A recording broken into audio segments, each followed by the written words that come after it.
Official.StreetSmarks@gmail.com is how you want to contact us. Listen to us right here exclusively on YouTube, Street Smart Audio, or fuck with us. Official.StreetSmarks on SoundCloud and IG, Street Smart Fanpage on Facebook, Street_Smarks on Twitter, ECW Memories.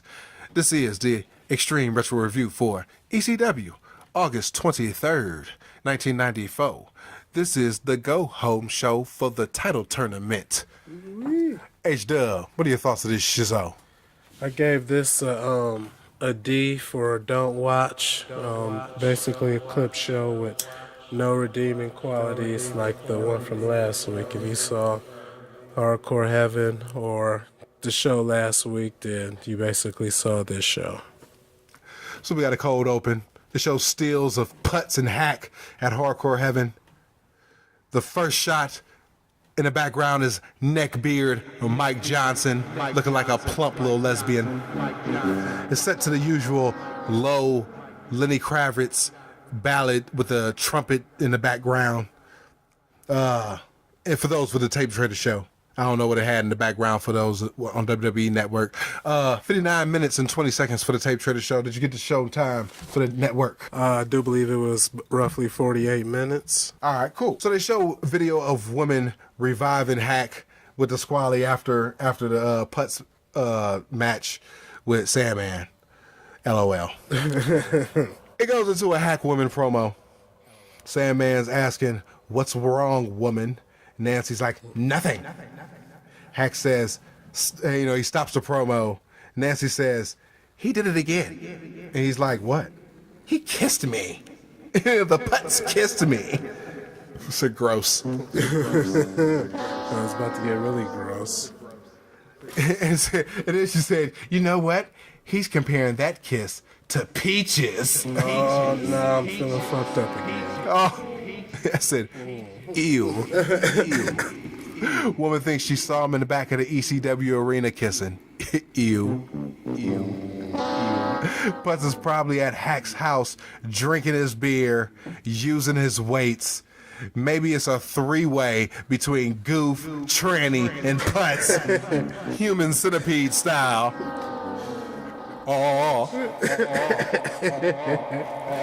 Oh man, isn't it interesting? A woman is trying to boss Sandman around and shit, and she ain't giving this nigga no pussy and shit. Yeah, but that's not part of their deal. The deal is that she's going to take him to new heights in professional wrestling. It's not about them fucking. It's a business partnership. It's not, but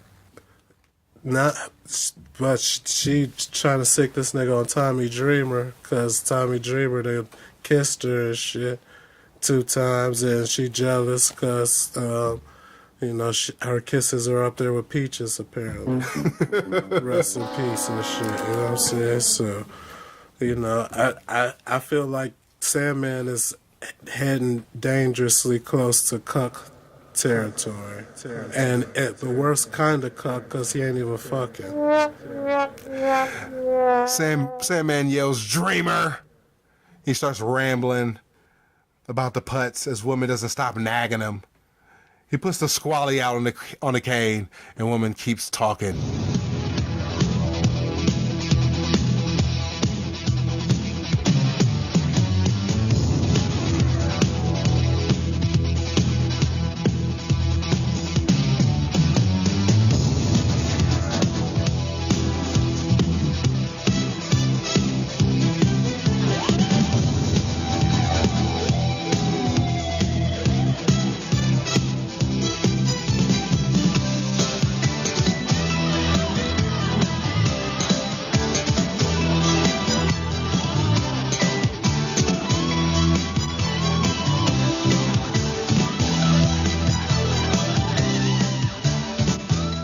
So we got Joey at the Nest.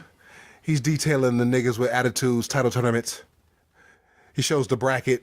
It is about as cheap as fuck. I've never seen, like, I was looking at the motherfucking TV title bracket from back in the day, just to in comparison. Their production values have not risen one penny in a year. They're terrible. Where's the money going, Paul? Does it ever get any better? Stay tuned. So we got Shane versus Taz. We got Malenko versus the Jap. Two Cold Scorpio versus the alleged murderer.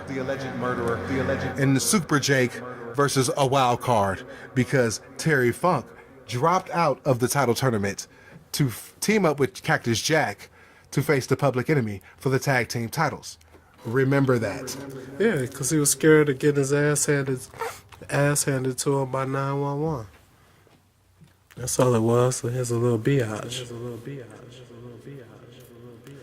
Like, oh no, 911's gonna choke slam me into oblivion. And even I, with my demonic vampire powers, can't be revived in the synagogue with that. So, oh shoot, did I say that out loud?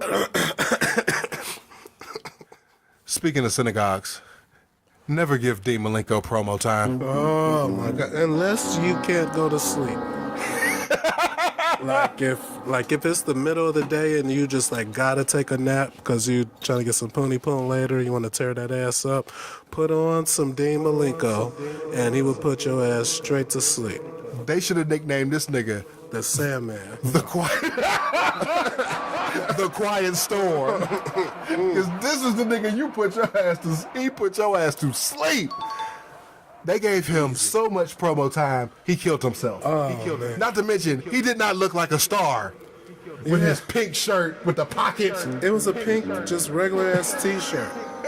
Like he was inside of Little Caesars and somebody just happened to have a camera on this shit. That nigga looks like the employee of the month. So he took the time from making a hot and ready and shit. Hi, for those who don't know me, my name is Dean Malenko, and I'm very excited to be a part of the NWA title tournament and blah, blah, blah, and two Cold. You know what I'm saying? And I could go on and on, but I don't want to do to y'all what he did to us. But I never recalled Dean Malenko talking in ECW or WCW. This is prime example. Umero uno. might be one of his few times talking in the ECW, I would imagine. I said, if you haven't figured by now, it's a clip show. These niggas have nothing. They gave two Cold Scorpio promo time last week. This week, they gave you Morpheus, God of Sleep, Dean Malenko. Yep. 4 minutes to talk, and this motherfucker kept looking down on cue cards, obviously, to talk about the motherfuckers in the tournament. Well, when you think of title tournaments, you think of Jen Kaninsky, Terry and Dory Funk, the Briscoes, Harley Race, and I want to add my name to that long list of NWA World Heavyweight Champions. Yeah, good luck with that. The competition is amazing in this title tournament. You have Osamu Nishimura from Japan, the high flying skills of two Cold Scorpio, Scorp doggy dogs in the house. the man from Tasmania, Tazmaniac with his suplexes, Chris Benoit, another international superstar. You know my family is deep rooted in Shut up! Shut up! Shut up! Shut up! Shut up! They actually put the motherfucking music and cut him off. They gave that nigga the Wrap It Up B music on the Tape Trader show. Went straight into a motherfucking bumper. Did they really? I said this promo was just as bad as two Cold Scorpio's promo from last week, but a whole dimensional level difference. We got to replay a Taz versus the Pitbulls with the Sabu run in, them forming a quick alliance to pop the crowd. Honestly, at this point, I can't recall which show this is from. I don't know if this is a me thing or if this is a Paul thing. Hot shot and angle after angle after angle after angle, and I can't tell at this point. Yeah. And they finally tell you that it's from Heatwave. Recounted by us, Extreme Retro Review, number 75. Come on, somebody. For those who don't know, that's a big number. We got two Cold Scorpio with his usual hot garbage. Promos like these, there's no way he'll be champ. I said, the only thing that's redeemable is set to Whoop, There It Is, and I love that song. Yeah. I know you don't get to hear it. Yeah, which thank goodness. I love Whoop There It Is. I think it's a great song. It was back in '93, but you know what I'm saying. Yeah, I don't know. I feel like I'm treading into spoiler territory, so I'm just gonna move along, I guess. We have a Hostile City Showdown coming soon from ECW Home Video, recounted by us, Extreme Retro Review number 71. Heat Wave 94, coming soon. Hardcore Heaven also coming soon. You can see how they're just figuratively raping the chair spot over and over. It's already in the motherfucking, in the intro theme music. But every fucking Hardcore Heaven bumper that they show, they're showing that chair spot. It lessens the effect each and every time. I've seen it about 1,000 times by now. It's worthless. Yeah, I could see that. We got a replay of 911 versus Mr. Hughes from Hardcore Heaven. Moving on. Paulie with a terrible hard sell promo for the NWA title tournament. I said he tried.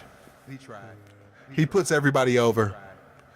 It gets better when he starts talking about the pubic enema versus Cactus Jack and Terry Funk.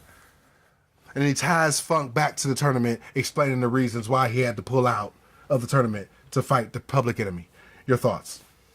My thoughts are Terry Funk is a coward, first and foremost. I just want to get that out there. Other than that, nothing much about those particular promos really stood out or jumped out at me or, did anything for me, so, yeah. On the Tape Trader show, there was a billiards commercial starring Steve Miserak, known in the pool circulars as The Miz. He was The Miz before The Miz. You think he's a time traveler? Moving on. Shane with Mr. Hughes for another promo. Hard sell for the niggas with attitudes title tournament. It's cut in with Shane action. He buries Hogan, Flair, Dusty Rhodes again. Now it cuts to Shane's greatest spot so far. It's very fucking long. He tells Hughes when he wins the title, he'll have more girls than the cheerleaders on the Kansas City Wildcats and the Dallas Cowboys. Mr. Hughes says he doesn't need no girls or money. I said, what? I said, whoa. Mr. Hughes has been all about the motherfucking money and beating people up. From day one. I said, you're getting kind of sus, Mr. Hughes. You know what I'm saying? First he already was saving Angel. And now he over here talking about he don't need no bitches or no money. We out here doing that. Anyway, Shane fucking whispers in his ear talking about 911's going to be in the tournament. He gets Mr. Hughes hot. Mr. Hughes cuts a quick promo talking about he's going to go down with the sidewalk slam. I guarantee that. He goes back to Shane. Mr. Hughes in the background with his grin mug. Shane wraps up the promo. Moving on. Foley cuts a money fucking promo. He tells a story about how Terry Funk didn't see shit in Cactus Jack. He came to ECW to test his skills against Funk, but the PE ruined it. So now they're going to have to pay for their transgressions. Bang, bang. Bang, bang. I said, dude, this motherfucker had it in 1994. It was smooth. It made sense. He was pulling from all different points of his motherfucking wrestling history and shit and tied it back to the motherfucking PE for the hard sell for the motherfucking Cactus Jack versus Terry Funk match versus the Public Enemy. Coming at the NWA title tournament in 4 days. Remember that. Remember that. We end up with the Public Enemy cutting a great scripted promo. They're burying Cactus Jack and Terry Funk. And it fades out. Overall, as a go-home show, it properly sold the NWA title tournament. I'm looking forward to seeing all the matches in a grueling contest. I'm looking forward to seeing Cactus Jack and Terry Funk team up versus the Pubic Enema for the tag team titles. Terry Funk is going to be obliterated. But this is a clip show, skip show. There's no need to watch this show. You can watch the promos, go on to the title tournament in 4 days, which we will be reviewing for you. Until then, life is a work. Make sure you get paid for it. We out. Peace. Peace.